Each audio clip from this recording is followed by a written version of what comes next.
This version of Hedwig's theme from Harry Potter is an example of a song you'd be able to play in level 2.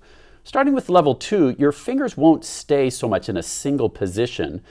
You will be shifting around more often and doing finger stretches, crossovers, and unders.